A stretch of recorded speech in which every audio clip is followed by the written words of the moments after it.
Freak Nation, he's the NHRA points leader, funny car class. It's an early season, but damn it, he's an NHRA funny car champion, friend of the Freak Nation. Jack Beckman joining us here with the Freaks. Won in Pomona last weekend. And Jack, we're celebrating 25 years of SpeedFreaks this year. And of those 25 years, your boss, John Force, has never turned down an interview with us. That's why when we saw this tornado that rolled through central Indiana, there in Indianapolis, that we were so concerned with John Force Racing's shop that's in Brownsburg. Can you give us an update on the shop there at Brownsburg after these tornadoes earlier this week? Yeah, guys, I can tell you what I know. First off, John's in Yorba Linda, so he couldn't be any safer from the tornadoes. Secondly, I think we were absolutely blessed that all of our rigs were sitting safely in Las Vegas. Had the rigs been in the shop, and the way that the crews work on them is they set everything up in the shop exactly like it's in the pits. And that means all the tools, the cars up on stands, and the bodies out there. If you imagine you had an $85,000 carbon body out there, and it's two per funny car team, and if the winds came through like that, they would have just been destroyed. So it looks like from the drone footage, it took a little chunk off the roof. And I don't know if that vented the building enough that two of the huge roll-up doors blew all the way in. So when the crew guys hit the road with the rigs and the tow vehicles, they'll put their personal vehicles inside the shop. Well, one of the doors that blew off was the Peak Chevrolet pit area door. And that door blew all the way back 100 feet to the other side of the shop and went into two of the crew guys' cars. It doesn't look like it landed per se on top of them. It looks like they just stopped it. So I'm hoping it's just superficial damage, but thank goodness nobody was there. You know, it happened in the wee hours. My crew chief, or one of mine, Tim Fabrizi, rolled over there as quick as he knew his family was safe and his house was going to be okay to assess the damage. And there was a lot of cleanup, but it sounds like a ton of people, not just the racers in the area, but a lot of the local residents came over and offered their help, and that was pretty cool. Freak Nation, Fast Jack Beckman, NHRA funny car champion, your points leader for the 2025 season, joining us here in the Freak Nation. And it still is, I get a giggle or a what the hell when I see, Jack Beckman, that you're still repairing freaking elevators while you're a full-time funny car driver right now. You're points leader, yet when you go home to Southern California, wherever the hell you repair those GDAM elevators, you're repairing elevators. You're not focusing on okay, you're not a full-time funny car driver, or are you a full-time funny car driver? Oh, I am. And I made it clear. I actually resigned my position at Schindler Elevator and went to work for a company named Urban Elevator.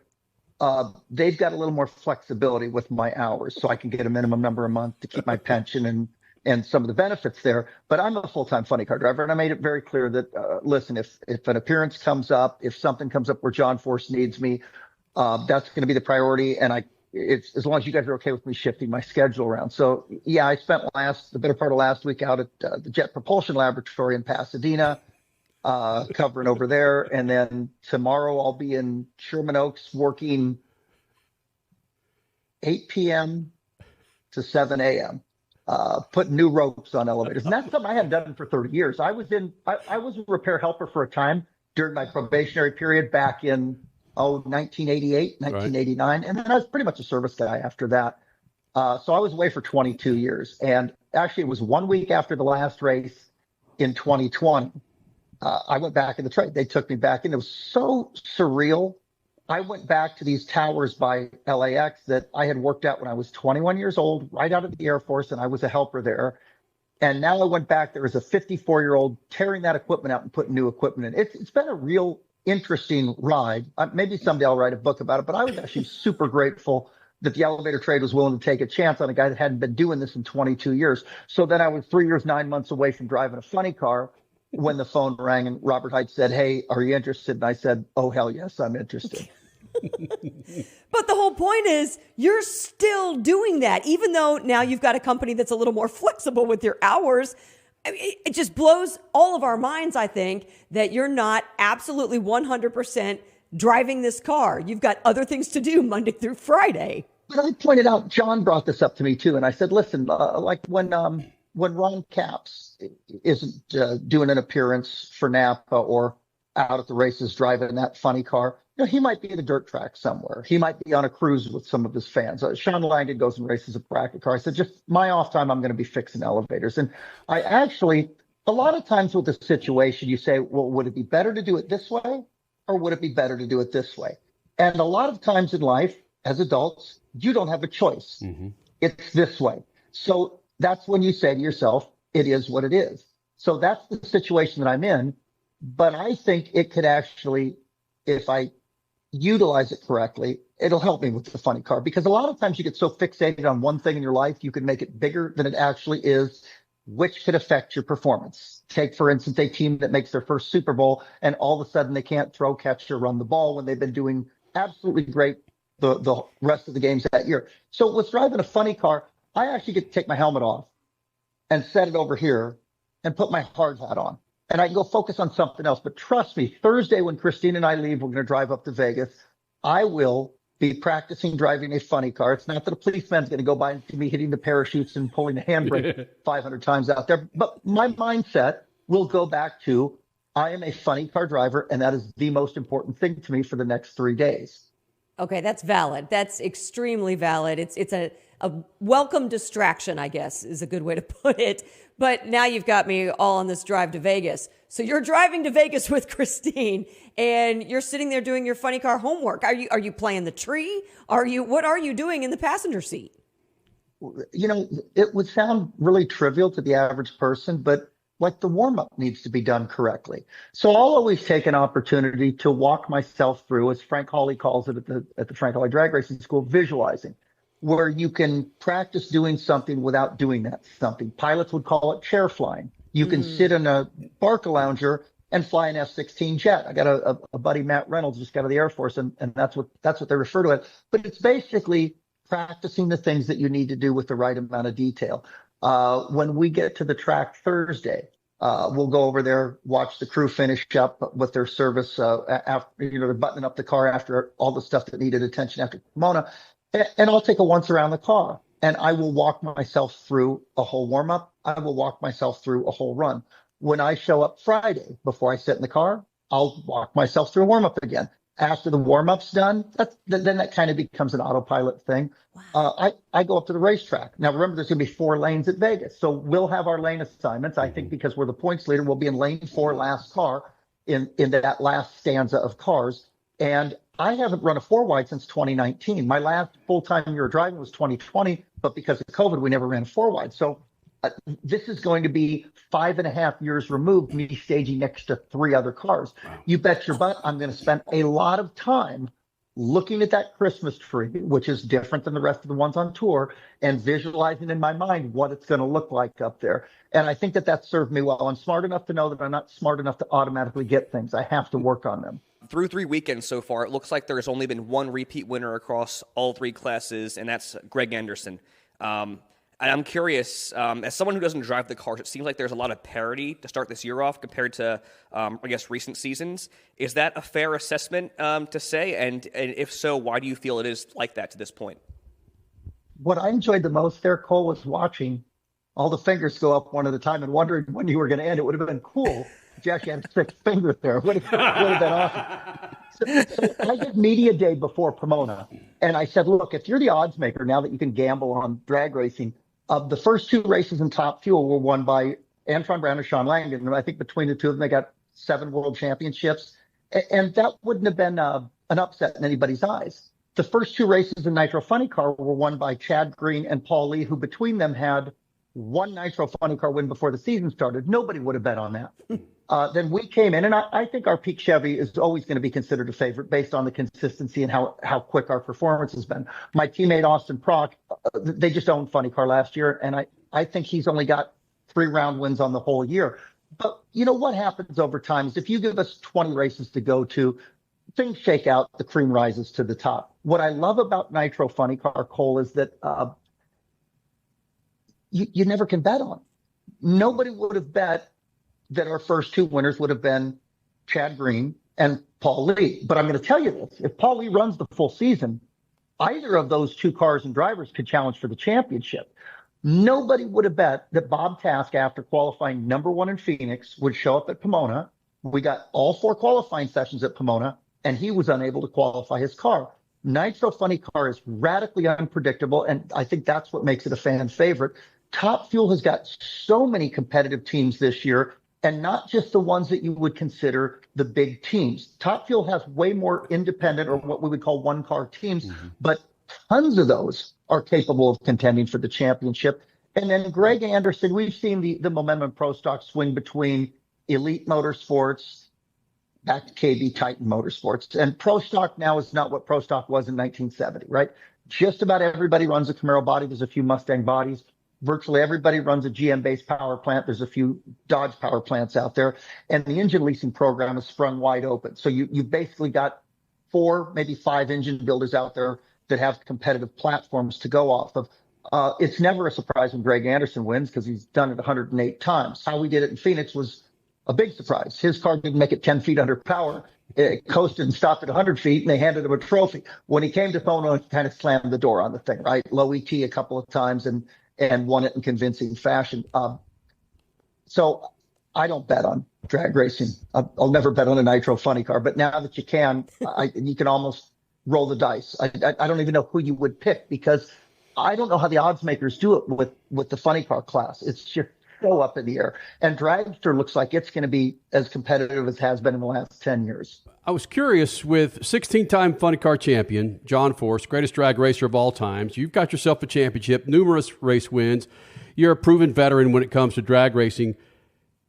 Can you still learn something from John Force, given the fact that you know what the hell you're doing? I think I'd put it the other way. I think the day you think nobody can teach me anything is the day before you get knocked on your ass on whatever it is that you do for a living. I still pinch myself that John Force is letting me drive his race car. And there's tons of things that I can learn. John Force started driving funny car when a 6-second ET was flying. He drove on every single track there was out there. So I talked to him like at Pomona about, hey, when there's a glare out there, what do you do? Now, I get his opinion. It doesn't necessarily mean I'm going to change my approach, but it means I've got another way of thinking about things. And if you're going to go to somebody for advice, like if you drive a Top Fuel car, Don Garlitz probably wouldn't be a bad guy to call and ask for advice. If you drive a funny car, having John Force right there in your pit. And the thing that I love the most, Kenny, is he did it right before the finals in Pomona for the last race of 2024.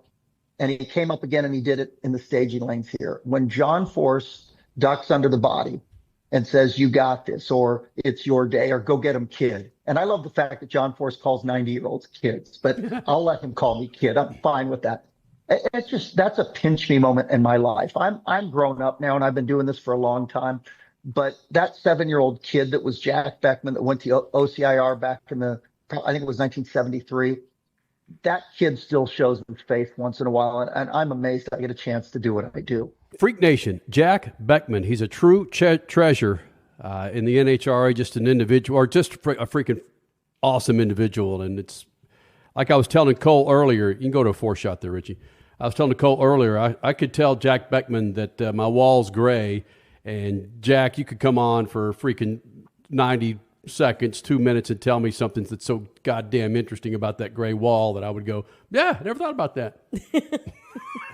That's from hanging around Frank Hawley all those years. I don't know that I've had a lot of original thoughts in my life, but I've been around some of the most amazing people you could ever hope to be around. And believe it or not, as much as I talk, I listen a lot. I've picked up a lot of cool things from a lot of smart people. I also found the 4-wide nationals to be very interesting. I think it's one of the coolest things across all forms of motorsports. It seems so difficult. I guess I'm kind of curious to hear what your headspace is. How do you prepare for an event like 4-wide where there's literally 4 of you guys going at this thing in this unique challenge? So, like I said, I haven't done it since 2019, and we had some friends over last night. One of my best friends, Brent Cannon, we were celebrating his 75th birthday. Brent owned a really competitive Top Fuel car in 72, and he and I raced twin Super Comp cars for years out there. And I was talking to him about the Christmas trees and staging for a 4-wide. So you have 2 racetracks. So from left to right, if you're standing at the water box looking towards the finish line, you'll have lanes 1 on your left, 2, 3, 4 on your far right. You have a Christmas tree between each of those tracks. So if you're in lane 1 you look at the far left staging and pre-stage bulb on the Christmas tree. That's what you would always do. If you're in lane 4 on the far right, you look at the far right circle, which is the pre-stage and stage light on the Christmas tree. That doesn't change. But if you're in lane 2 or lane 3, you are looking on the other side of the Christmas tree for that pre-stage and stage bulb. And that's different. And that's caught some of the most experienced drivers in funny car, frankly, with their pants down up there. They were looking at the wrong bulb on the Christmas tree. So again, I'm smart enough to realize I don't pick this stuff up automatically. I have got to invest some time, go up there, watch it, process it, think about it, and then visualize what I'm doing. So I will hope to talk to you guys soon about how we were able to put our Pete Chevy back in the winner's circle. And I hope to God it's not because I screwed up something staging. Well, hold on a second. You also referenced that you as the points leader, you're going to at least begin the weekend in lane 4. That's your choice. How will that shift? Like when qualifying goes through, right. What happens? Will you get lanes 2 or 3 eventually? Yeah, great question. And I'll throw a wrench into the works on that, perhaps. Okay. So it's not my choice. What happens is the points leader coming to the next event will be the last car in the right lane. I'm going to assume by right lane on a 4-wide, they mean the real right lane there. So I've seen shifts in lanes where NHR will tell you you're going to go lane 4, then 1, 2, 3, or 3, 4, 1, 2, or 1, 2, 3, 4, or 2, 3, 4, 1. Wow. I'm not exactly sure, but that's predetermined by NHRA. Here's where it gets funky, though. When you go to a 2-wide racetrack and you get 4 qualifying runs, you typically would get 2 qualifying runs in each lane, except for when you run the Mission Foods Too Fast, Too Tasty shootout on Saturday, which is run in conjunction with qualifying sessions 3 and 4. There's a lane choice factor involved there. But at least on Friday, you got 1 run in each of the lanes. So you got data from both. We're now going to go to the 4-wide. So let's say we get our first qualifying run in lane 4. We get our second qualifying run in lane 1. When we go into Saturday, we're in the Mission Foods Challenge. Lane choice could mean that a lot of the drivers that compete in the Mission Foods don't get any data or qualifying runs in 2 of the lanes out there. Oh. Wow. And I will let the crew chiefs anguish over that. I'm going to think about staging, not about which lane we want to be in. Oh. I always feel a little bit smarter after Jack Beckman visits us here in the Freak, or really stupid because it's Beckman. It's all that could be taken 2 different ways. Like you want to feel taller hanging out with short people. You want to feel smarter for hanging out with me. All right, buddy. Well, no, I see TV in your future. I mean, the way you explain things, it's like, oh yeah, duh. Yeah. I didn't think of it that way. It's brilliant. Yeah, but a lot of that is because I'm a student, and it's that reciprocity. I would want somebody to lay it out for me, unfold it, and explain it in detail. And that's what I try to do. And I think when we make our fans more knowledgeable, they become better fans. Ooh, true. Jack Beckman, your points leader going into the 4-wide Nationals in Las Vegas, NHRA Funny Car Champion, again here in the Freak Nation. JB, good luck to you in Vegas. Hopefully the tables will roll your way and you'll have yourself another win, my friend. I appreciate it, guys. It's always great talking to you, Cole. Wonderful meeting you. And I hope we do this again real soon.